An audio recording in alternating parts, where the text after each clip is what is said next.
Programme में एक भेरो ॿीहर भलीकार नाज़रीन पाण हिन सेगमेंट में गुफ्तगू कंदासीं सखर जो सीनियर सहाफ़ी बल्कि उनखे सखर जो चवण बि मुंहिंजे ख़्याल में ज़्यादती थींदी सिंध जो हिकिड़ो तमामु बेबाक ऐं बहादुर सहाफ़ी शहीद जान मोहम्मद महर जो जेको क़तल थियो उन ते तमामु घणो ॻाल्हायो वियो आहे पर असुल में जेका हुकूमती या ख़ासि तौर ते जेका पुलिस जी बेहिसी आहे उन जे जवाबदारनि खे पकड़ण में उन जे सहूलियतकारनि खे पकड़ण में उन जे हवाले सां असांजा सहाफ़ी बिरादरी जेका आहे सॼी सिंध में सरापा एहतजाज बणियल आहे मुख़्तलिफ़ शहरनि में नंढा वॾा एहतजाज थियनि पिया ताज़ो सखर में तमामु वॾो हिकिड़ो एहतजाज थियो जिते माण्हुनि पंहिंजा समूरा इख़्तिलाफ़ विसारे हालांकि असांजी सहाफ़ती बिरादरी जे विच में बि कुझु इख़्तिलाफ़ रहनि था उन्हनि में बि ग्रुप बंदियूं आहिनि उन ते पाण तनक़ीद कंदा रहंदा आहियूं पर हीउ जेको इशू हुयो जान मोहम्मद वारो उन में सभिनी माण्हुनि इहो साबित कयो त हू सभिनी पंहिंजे इख़्तिलाफ़नि खां बालातर थी हिन तमामु अहम काज़ जे लाइ हिकिड़े पंहिंजे कलम धणीअ खे इंसाफ़ ॾियारण जे लाइ उनजे ख़ानदान खे इंसाफ़ ॾियारण लाइ हू सरापा एहतजाज आहिनि ऐं पंहिंजा बीछा विसारे हू गॾु थिया उते हिकिड़ो कामयाबु एहतजाज थियो उनखां पोइ जेको फ़ैसिलो थियो उहो इहो त कराची में वधियल हाउस जे आॾो धरणो हयो वेंदो उन सिलसिले में अॼु कराची प्रेस क्लब जे ॿाहिरां वधियल हाउस ॾांहुं वञण जे लाइ जिते सहाफ़ी गॾु थिया उहे सॼी सिंध मां सहाफ़ी आया उते छा थियो उन हवाले सां हाल अहिवाल कंदासीं उनजो आउटकम छा थियो उन तां गुफ़्तगू कंदासीं सीनियर सहाफ़ी आहिनि असांजा चीफ रिपोर्टर आहिनि आवाज़ टेलीविज़न जा पंहिंजो गाज़ी झंडीर साहिबु स्टूडियो में मूंखे जॉइन कयो अथऊं गाज़ी साहिबु तव्हांजी वॾी महिरबानी गाज़ी अॼु छा थियो पहिरियों त इहो ॿुधायो त अॼु कीअं जेको एहतजाज थियो उहो केतिरो असराइतो हो उन में पार्टिसिपेशन कीअं हुई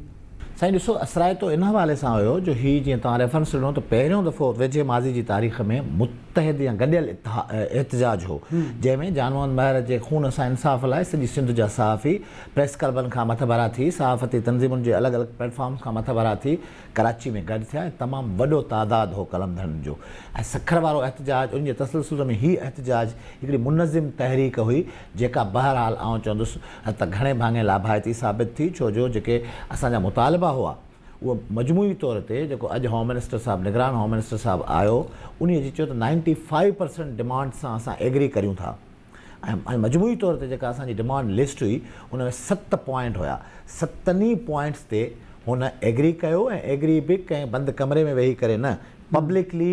स्टेज ते अची करे समूरनि सहाफ़ियुनि जे साम्हूं हुन ॿुधायो त शहीद जान मोहम्मद महर जा क़ातिल गिरफ़्तार कया वेंदा उन में पुलिस जी जेका कोताही कमी आहे उनखे इंक्वायरी कई वेंदी मुकमल तौर ते ऐं उनजे ख़िलाफ़ु एक्शन खयो वेंदो हॉस्पिटल जे हवाले सां जेके असां सहाफ़ियुनि खे ख़दशा हुआ त मौक़े ते उनखे रिलीफ न मिली सघियो तिबी इमदाद न मिली सघी जंहिंजे करे उनजी जान हली वई रत ज़ाया थियण जे करे उन हवाले सां बि इंक्वायरी जी ख़ातिरी कराई JIT जे हवाले सां असांजी मुतालबो हुयो त सीनियर ऑफिसर खे आंदो वञे उन में उहो पिणु उन यकीन ॾियारियो त सीनियर ऑफिसर आंदो वेंदो JIT में मजमूई तौर ते जेके 7 मुतालबा हुआ उन ते हुन असुली तौर ते एग्री कयो ऐं 2 हफ़्तनि जो टाइम वरितो इहे असांजूं डिमांड्सूं जेके असां सम्झूं था सरकार ताईं पहुतियूं ऐं सरकार असां सां कमिटमेंट कई आहे त 2 हफ़्तनि अंदरि समूरो जेके तव्हांखे रिज़ल्ट्स घुरिजनि था उहे ॾिना वेंदा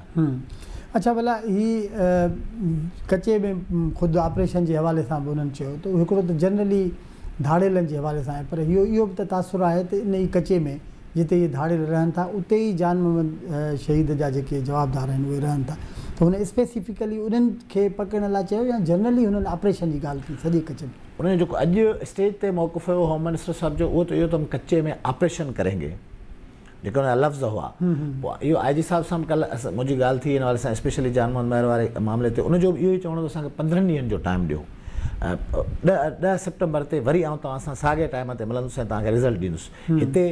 होम मिनिस्टर साहिब बि 2 हफ़्तनि जो टाइम वरितो आहे यानी 14-15 ॾींहं थींदा हाणे इहो नथो चई सघिजे थो कचे में जनरल ऑपरेशन कंदा पर जिते ॿुधायो वञे थो जान मोहम्मद महर जा क़ातिल मौजूदु आहिनि उहो ॾोहारियुनि जो एरिया आहे जेकॾहिं जान मोहम्मद महर जे क़ातिलनि जे ख़िलाफ़ु ऑपरेशन थींदो त यकीनन उते जेके ॿिया ॾोहारी रूपोश वेठा आहिनि उहे बि हिन ऑपरेशन जी ज़द में ईंदा इहो पाण अज़्यूम करे सघूं था त हीउ जेको अचण बि घुरिजनि छाकाणि त ॾिसो जान मोहम्मद त हाणे असांजो साथी आहे असांखे हुनजो ॾुख आहे पर रोज़ानो जेको अॻुवाऊं थियनि थियूं हिकिड़ी इंडस्ट्री पूरी ठही वई आहे माण्हू सां जेको ज़ुल्म थिए थो त उहो ज़रूरु थियणु खपे अच्छा हिन में हिकिड़ी जेका नई शइ नज़र आई उहा इहा त मिनिस्टर साहिबु इहा ॻाल्हि कई त रेंजर्स खे बि हिन में शामिलु कंदासीं जेका माण्हुनि जी डिमांड बि रही आहे त रेंजर्स खे छो त पुलिस जो किथे न किथे पॉलिटिकल या चवंदा आहिनि त भई को लह लिहाज़ कंदा त उन में हिकिड़ो पासो इहो हूंदो आहे त भई तव्हां रेंजर्स खे उन में शामिलु कयो, किथे वरी इहो चवंदा आहिनि त इहो इन जी ज़रूरत न आहे, पुलिस जेकॾहिं सची थिए त को मसइलो न आहे। सर पुलिस ॾिसो न कैपेबिलिटी पुलिस में न आहे, सिधी ॻाल्हि इहा आहे। हाणे तव्हांजी ख़बर आहे तव्हांखे त घोटकी में, कश्मीर में, शिकारपुर में पुलिस वारा शहादतूं ॾियनि था, इवन सखर में केतिरा ई अहिड़ा मुक़ाबला थिया आहिनि जिन में पुलिस वारनि जो जानी नुक़सानु थियो आहे। रेंजर्स जेकॾहिं हिन में इन्वॉल्व थिए थी त रेंजर्स तव्हांजी पैरामिलिट्री फोर्स आहे, रेंजर्स खे ॿी स्टेट जे इदारनि जे तरफ़ां बि सपोर्ट मिलंदी, टेक्निकल सपोर्ट मिलंदी, ॿियो इलाही सारी उनखे लॉजिस्टिक सपोर्ट मिलंदी, जंहिंजे करे पाण 90% इहा उमेद करे सघूं था त जेका कचे जी 100 किलोमीटर्स वारी पट्टी आहे इन में जेकॾहिं रेंजर्स ऐं पुलिस गॾियल ऑपरेशन था करनि त को मसइलो कोन्हे। 3 ॾींहंनि जी ॻाल्हि आहे। हीअ 200-300 ॾोहारी आहिनि जंग जा बदमाश आहिनि जिन खे पुलिस डील न पई करे सघे, उन में पुलिस जी नाअहली बि आहे, उन में पुलिस जो जेको सिस्टम आहे उनजो नेक्सस बि आहे उन सां मिलियल, ऐं ॿिया इलाही सारा लूप होल्स आहिनि, पॉलिटिकल इन्फ्लुएंस आहे। हीअ जेकॾहिं फेयर थी करे ऑपरेशन कंदा, न्यूट्रल थी करे ऑपरेशन कंदा त 3 ॾींहंनि में जेकॾहिं प्लानिंग सां वञनि था सॼे कचे जी सफ़ाई बि थी सघे थी, ऐं आम इन्हनि ज़िलनि में जेको हींअर ऋण भरियल आहे, जीअं तव्हां चयो त आम माण्हू बेगुनाह मारजनि था, खजनि था, ज़ुल्म आहे, सॼे इन जी ज़िलनि जी मईशत ख़तमु थी वई आहे, तालीम ख़तमु थी वई आहे, वॾो फ़ाइदो थींदो आम माण्हुनि खे। अच्छा भला हाणे 15 ॾींहंनि ताईं मतिलबु वेट कबो त इन सिलसिले में छा पियो थिए? जी बिल्कुलु, इन हवाले सां कमेटी जुड़ियल आहे सॼी सिंध जी सहाफ़ती तंज़ीमुनि जी, प्रेस क्लब्स जी। उन कमेटी इहो डिसीशन वरितो आहे त अॼु खां 15 ॾींहंनि ताईं असां इंतज़ारु कंदासीं सरकार जे रेस्पॉन्स जो। जेकॾहिं इन दौरान मुतमिन कंदड़ रेस्पॉन्स न आहे त 15 ॾींहंनि खां पोइ इहा ई असांजी वरी कॉल हूंदी ऐं कमेटी डिसाइड कंदी त असां वरी कॾहिं कहिड़ी डेट था ॾियूं जंहिं तारीख़ ते असां कराची में वज़ीर आला हाउस जे ॾाढो धरणो हणंदासीं, छाकाणि सर साहब बि हाणे हद थी वई आहे, इंतिहा थी वई आहे। तव्हांजे इल्म में आहे त सिंध में सहाफ़ियुनि ते कूड़ा केस, सिंध में सहाफ़ियुनि ते तशदुद, ऐं सिंध में सहाफ़ियुनि जे मर्डर केसनि में एॾी गैर संजीदगी, जान मोहन महर जहिड़ो माण्हू मारिजी वञे ऐं सखर जहिड़े शहर जे विच में मारिजी वञे, पुलिस जो को बि रेस्पॉन्स न हुजे, ऐं पहिरियां बि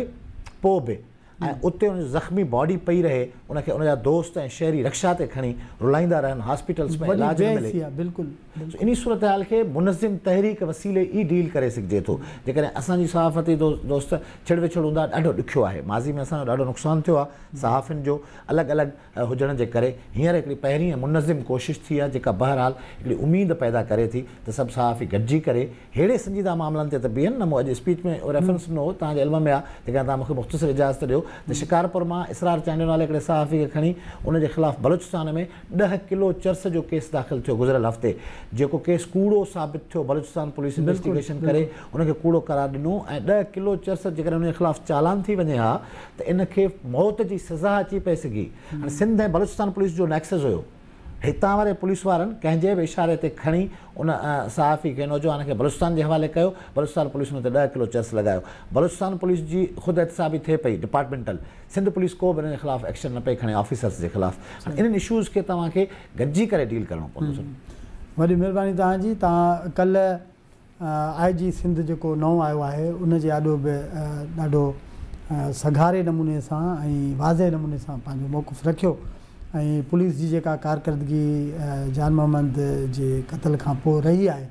उन जी बि निशानदेही कई। असां पॉज़िटिव आहियूं ऐं असांखे बिल्कुलु पॉज़िटिव रहण बि खपे, पर असां पुरुमीद बि आहियूं त हीअ जेका निगरान हुकूमत आहे जंहिंजी सरबराही सिंध में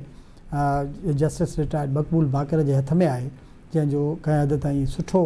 रिकॉर्ड आहे, उहो असांजी सहाफ़ी बिरादरी सां ऐं ख़ासि तौर ते जान मोहम्मद महर जे क़त्ल जे मामले में इंसाफ़ फ़राहम करण में कॾहिं पोइ ते कोन हटंदो। इन उमेद सां पंहिंजे प्रोग्राम खे ख़तमु करियूं था। ईंदड़ हफ़्ते वरी नवनि इशूज़ सां गॾु तव्हांजे आॾो हाज़िर थिबो। तेसिताईं अलाह ने ख़बर।